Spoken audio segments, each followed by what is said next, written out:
What was so creepy is that I knew I wasn't sleeping anymore, but that couldn't be possible. So back when I was a kid, on the weekends I used to stay with my dad, and there was a stretch of a few weeks where he was having his kitchen redone. So he rented one of those Airbnb extended stays. And to be honest, my dad didn't have the best taste when it came to Airbnbs. This thing was right next to an old church, and apparently it used to house all of the nuns and sisters back in the day. And I don't mean this in a bad way, but that's exactly what it looked like on the inside, like it housed nuns. The entire place, beige carpets, even the kitchens and the bathrooms. All of the walls, shiny wood panels, and you could see the indent on every wall where the crosses used to hang. And the weirdest part was the layout. On one end it had a big living room, on the other end it had the kitchen, and connecting the two was this long, narrow hallway. And there were a couple bedrooms and bathrooms off of this long hallway. And I know what you're thinking, what's weird about that? Well, there were also doors connecting every bedroom and bathroom, and doors connecting living room to bedroom. What I'm saying is that every single room was connected to a different one with at least 2 doors. So there was zero privacy in this place. But anyway, when we started spending our weekends there, the first couple weeks I started to have these stress dreams,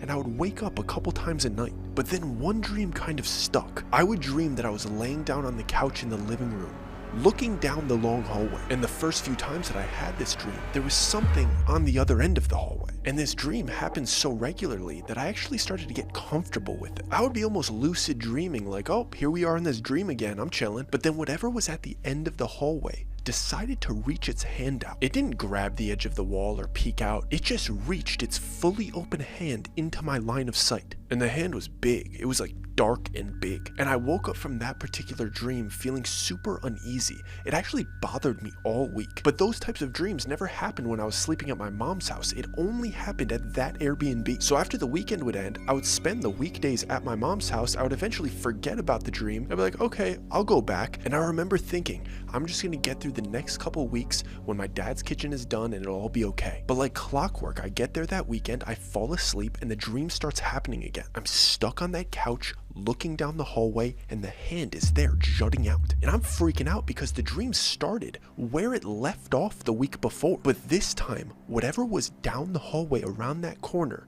took an impossibly long step into the hallway. And I say impossibly long because I couldn't see its body or torso still. I was only able to see its hand and a little bit of its arm, and now its foot and its leg. And the worst part about this dream was the fact that it felt like it was about 5 minutes every time that it happened. And then I'd wake up, my alarm would be going off, and it was like I didn't get a full night's rest. It's like 5 minutes passed, and now my next day started. It's like I'd doze off, I'd enter this odd 5-minute dream, then boom, it's time to start a new day. And thankfully I only slept there 2 nights a week, so I'd get some real sleep the other days. Eventually I started dreading going there because this cycle was going on for weeks. And each night the dream would continue. It would start where it left off. And every night, this thing would take one step closer to me, and it moved like a crocodile on the floor. When its right arm would step, its left leg would step, and its torso would sway. It would wait the full 4 minutes and 59 seconds just staring at me. And then it would take one abrupt step in the last second to let me know it was getting closer, and I'd wake up into my next day. And it started bothering me so much because it was so consistent. So I eventually pretended to be sick one weekend so I could stay at my mom's house, hoping that it would end the cycle of this dream. And it kinda worked, because that weekend passed, and then the next weekend I was sleeping at my dad's again, but this time the hallway was empty. And I remember laying there thinking, oh, this is great, the dream restarted, and I only have to be here for 2 more weeks because then the renovations are done. So I'm staring down the hallway, waiting for the hand to stick out because that's the first step of this, when I feel a tickle on my foot. But I can't move anything on my body, but my foot is tickling so bad that my leg is reflexively shaking. And eventually my leg moved enough where I was able to see the fingers reaching up from under the couch. But the dream didn't end this time. I was stuck there motionless, and I started to hear giggling, and I'm trying so hard to scream and wake up, but I'm stuck here. And this dark, long, giggling crocodile figure starts crawling up my body until its hands and feet are right up by my collarbones, and it starts trying to tickle my ears as its feet Its toes are all the way up my chest, and I could feel its toes gripping into my collarbones. And I was stuck laying there with its full weight on my chest as it slowly started standing up one vertebrae at a time until it was standing perfectly upright with its chin on its chest looking straight down at me. And this thing was just giggling, enjoying itself. And this was the first time that this dream felt like hours instead of minutes. And when I finally woke up, I felt the physical drain that it had on me. It really felt like I had weight on my chest all night. This one was so different, I couldn't ignore it. I never wanted to sleep at that place again. And I had to tell my dad about it because I didn't want him to think that I didn't want to spend time with him. And I was expecting him to make a joke about it. But instead, he was very serious and comforting. And I was feeling much better getting the whole situation off my chest. But that was until my dad said, "Do you mind if I ask you something?" And I was expecting a fatherly question about how school had been. But instead he said, "The thing that you've been seeing at night, it wasn't giggling, was it?" And the only thing that I could think was, how could he know that? I hadn't mentioned the giggling to anyone, and I started freaking out, and he stopped me, trying to tell me not to worry. And he starts reassuring me that this is the last time that I have to sleep here because the renovations are done and he won't take it personally if I want to sleep at my mom's instead. Then he proceeded to explain himself, and he told me the weekend that I was sick and I didn't come over, he had a horrible dream. He told me in his dream there was a figure in the corner of his room giggling relentlessly, and it was asking him from the corner why I hadn't come to visit him that weekend. Have you ever had sleep paralysis? Because I'm convinced that mine was real. I hated hearing what my dad was telling me. I thought the dreams were bothering me, but I still had comfort knowing that they were just dreams. My dad was trying to comfort me, but all he did was legitimize what was happening to me. That whatever this thing was extremely real and it had honed in on me. So I made my dad take me home. And I made him promise me that he would stay at a hotel during the last week of renovations. And he agreed. I don't think he felt comfortable at that house either. I cannot express to you how relieved I was that I didn't have to ever go back to that freaky nun house. And that night, I'm gonna be honest with you, I acted like a big baby. I ordered Thai food and I watched a comedy with my mom to ease my pain. And I ended up falling asleep on the living room couch as happy and as comfy as I could be. But in the middle of the night, I heard my phone pinging, and I slightly opened my eyes to peek over at it, and I was able to see the screen because it was face up on the coffee table, and I could see that the notifications were from our Ring cameras, and the notifications were saying, "Motion at front door, motion at back door, motion near garage." So I go to reach for my phone to check it, but I can't move my body. I'm frozen, and my eyes are darting around the room because I'm freaking out. I can't move my body, and I see a figure skipping past the window, and I hear a faint giggling, and then my phone pings again. I shoot my eyes over and it says motion at back door, and I can't look that way because I'm frozen. I can't move, but I hear our back door open, and I hear our alarm system start counting down, and then I start to hear the giggling getting closer and closer to me until I'm able to see it out of the corner of my eye. And right as it touches my foot, the house alarm starts blaring, and I hear this thing scurry out of the back door as my mom is coming downstairs into the room. And right as the door slams shut behind whatever that was, my body got motion again and I was able to sit up. I had the sleep paralysis again. I wasn't moving, freaky stuff was happening, but this time it was different. When I would wake up, everything around me would look different. I'd be in a different place, but this time I sat up and everything was the same. All the Ring notifications were still there, and my mom was asking me who was in the house. And we start reviewing the Ring camera footage together, and there was 100% somebody there. And the figure was captured multiple times in the distance, circling the house for about 20 minutes before it broke into the back door. We couldn't make out many details from the footage, but it was absolutely a large man. And why would a thief walk up to me through the back door and not even take anything from the house? And why was it giggling? The exact same giggle that I hear in my dreams. The worst part about the situation was that I felt like I couldn't tell anyone what my suspicions were. If I said what I truly thought it was, everybody would think I was crazy, including my mom. And once the police officers left, I just stayed up all night, checking the Ring cameras until the sun came up. I felt so paranoid. The mixture of the break-in, my dad telling me that he had a nightmare about the same thing that I was seeing. By the time I had to go to school the next day, I felt like a shell of myself. I was overtired, suspicious of everybody around me, and on complete defense mode. I felt like a rabid dog surrounded by water. And I went to school in the city, so I had to take the train in every morning. And everybody knows the feeling of early morning commute on public transit. Everyone's in their own world, minding their own business. The only interaction you might get is a homeless man maybe asking for a donation. But when I got onto this train car, I felt like everybody was in on it against me. I felt like I couldn't trust anyone. So I sat all the way in the back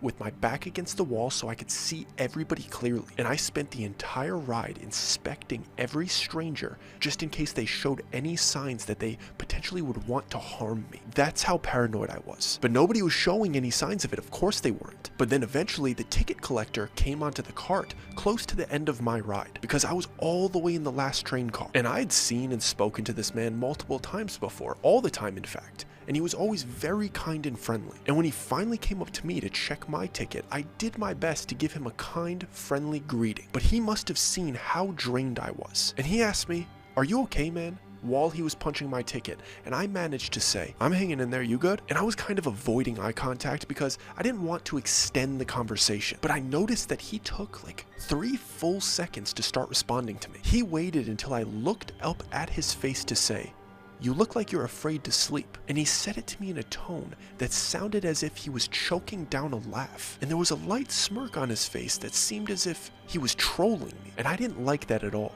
But he was usually pretty playful and jokey with me. So I just grabbed my ticket back from him and I gave him a pity laugh. And then he jokingly said, "It's time for my break," before going into the bathroom that was right in front of me to my left. And for the next 10 minutes of my ride, I went back to people watching, and everybody on the train was minding their business, but I couldn't shake this feeling that somebody was watching me. The feeling inside of me was becoming so unbearable as we were pulling up to the final destination, and I waited for every other passenger to grab their things and leave the train before I even got out of my seat. And once everybody was gone, I stood up and I was looking out of the windows to make sure nobody was lingering around. I thought for sure that somebody was going to be looking back at me because I could feel eyes on me. And I was passing the second window when I swiveled my head to my left, and the sliding door to the bathroom was about 4 inches open. And as I walked past it, I saw the eyes that I felt staring at me. The ticket collector was squatting down, peeking at me through this 4-inch slot, and his face was shadowed, but I could tell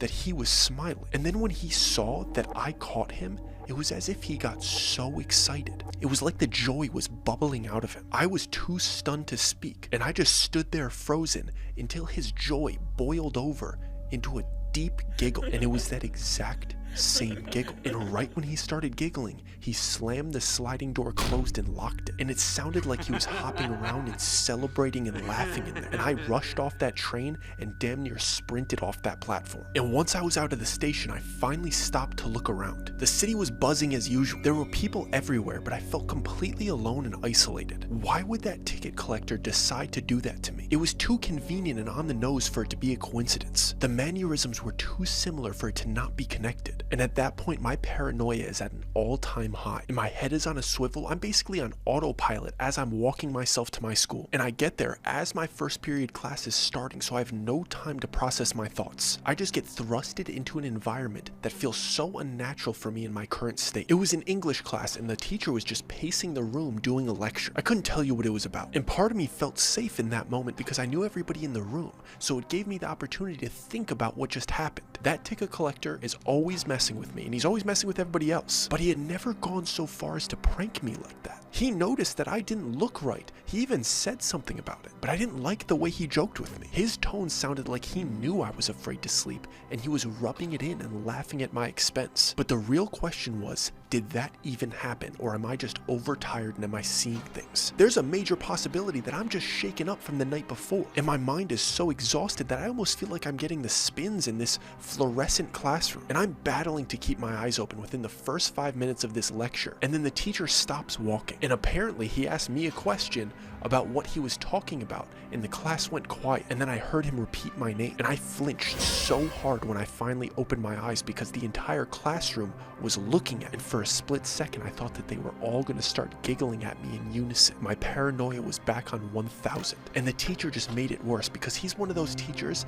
that will stew in an awkward silence, and I could tell he was in the mood to make an example out of me, and he was really going to stretch this one out. And out of desperation, I asked him if he could repeat the question, and he kindly repeated the super vague question that he asked me that I could only know if I was awake the entire time. So I very kindly and respectfully said, "I'm sorry, I don't know the answer because I was sleeping." I was hoping that my apology mixed with the accountability and honesty would get him to move on, but then I started to get that extra panicky feeling again. I just felt like there were eyes on me. So I started looking around like a frantic animal. Nobody in this class was coming to my rescue because the teacher would just turn on them too. So I was all alone in this situation, and this power-tripping teacher had no idea that he was launching me into an all-out panic attack. And my eyes are darting around, and finally, the teacher says, "Don't worry, it'll be over in 5 minutes." And I get a rush of cold sweat when I hear him say that. And my initial reaction is to connect what he just said to the nightmare that I had been having. Was he trolling me too? How could he know about it? So I whip my head back at him to examine his face to see if he's acting off. And I locked eyes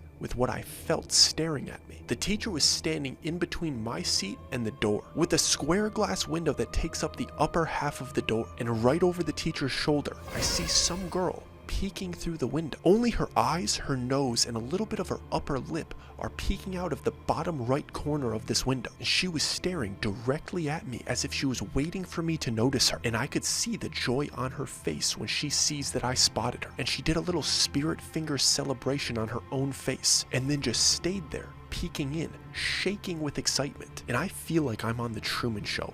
Everybody around me is in on this joke but me. I couldn't take my eyes off this girl in the window, and I could feel my eyes starting to well up. So I just look back at the teacher, and then I point towards the door to see if he'll turn around. And like clockwork, the second I point, her eyes light up and she darts out of sight. So the teacher looks back at an empty window, then back at me, completely fed up. In his head, he thought I was making a "I made you look" joke, while he was making an example out of me. And without any hesitation, he told me it was time for me to leave his classroom. He said, "Go ahead and take yourself to the dean's office." But there was no way I was going out into the hallway alone with that girl. I would rather sit right here in humiliation than be out there in the hallway with whatever that thing is. But I was too worked up and scared to communicate anything with this teacher. And I guess he was taking my hesitation as an act of defiance, because he started shouting at me to get up and leave. But I just sat there and took it until he called the school security to the room. And honestly, I wanted to go to the dean's because I wanted to tell an authority figure in private that I needed help. But I just couldn't get myself to go in that hallway alone. And when the security guards got to the room, I got up immediately because I had no intention of picking a fight with these guys. I was happy that they were here to escort me out of this humiliating situation. So the guards guide me into the hallway, and I'm half expecting to see this girl crawling on the ceiling towards me. But the hallway was completely empty. It was a bad idea for me to try to come to school after everything that happened the night before. My plan was to explain to the dean what was going on and ask him to call my mom so she could take me home. And when we got to the dean's office, there was a couple students sitting there in the in-school suspension seats. It was 2 boys and 1 girl with her hood up. And when we got to the dean's door and the security guard knocked on it, the girl with her hood up looked up at me, and it was her. She was the same girl that was peeking at me through the window, but there was something so different about her. When she looked at me, she seemed extremely uninterested, like she had no clue who I was, and she had zero interest that I was in the room. She wasn't excited, energetic, nervous, nothing. And she looked back into her lap that made me feel like there was no way she could have done what I thought she was doing. Part of me wanted to ask her why she was peeking at me, but I got pushed into the dean's office before I had the chance. And our dean was a no-nonsense 60-year-old that ran this building like it was the military. It's not that he was cruel, he just had a way about him that demanded order and respect. So I greeted him respectfully and I sat down in front of him. And I was just about to start explaining myself to him when his phone rang. And he sternly asked me to excuse him as he left the room for 5 minutes. He stood up and in his forever serious tone, he said, "Don't move until I get back." And I just nodded my head and I looked down into my lap. And I heard the door close behind me and I finally had a moment to myself. I knew that if I was honest and apologetic, he would let me go home with minimal punishment. It was a relief to be out of that classroom, and at this point, I was so exhausted. I was ready to sleep back at the house, even if it meant having nightmares. And I was so caught up in my own thoughts that I didn't even realize how long the dean had been gone. So I look at the clock that's sitting on his desk, and it had to have been at least 15 minutes. And then that feeling of being watched starts creeping back in. And I know it, I just know it, that if I look back at the door behind me, that girl is going to be peeking in and going at it again. So I just take a deep breath and I embrace it. I whip my head around to look to catch her peeking, but the window was empty. She wasn't there. So I look back at the desk, but the feeling kept building. And I look back at the clock, and at this point, the dean had been gone for 20 full minutes. I didn't like being in the middle of the room. I had to get up. I had to either get out of the room and get help or get to a corner. So I stood up and I start walking towards the door. And out of the corner of my eye, I noticed something in the opposite side of the room. The dean had a big fake plant in his room, and this plant was directly behind me and to my left from where I was sitting. So I didn't look in that direction when I swiveled my head towards the door. I looked over my right shoulder, and I couldn't tell what I was looking at first, but then it clicked. It was the dean hiding behind his big fake plant, staring at me with the dirtiest smile on his face. The man never left the room. He pretended to close the door and hid behind that plant for the past 20 minutes. And I had been sitting in this room with my back to a grown man peeking at me through a fake fern for the past 20 minutes.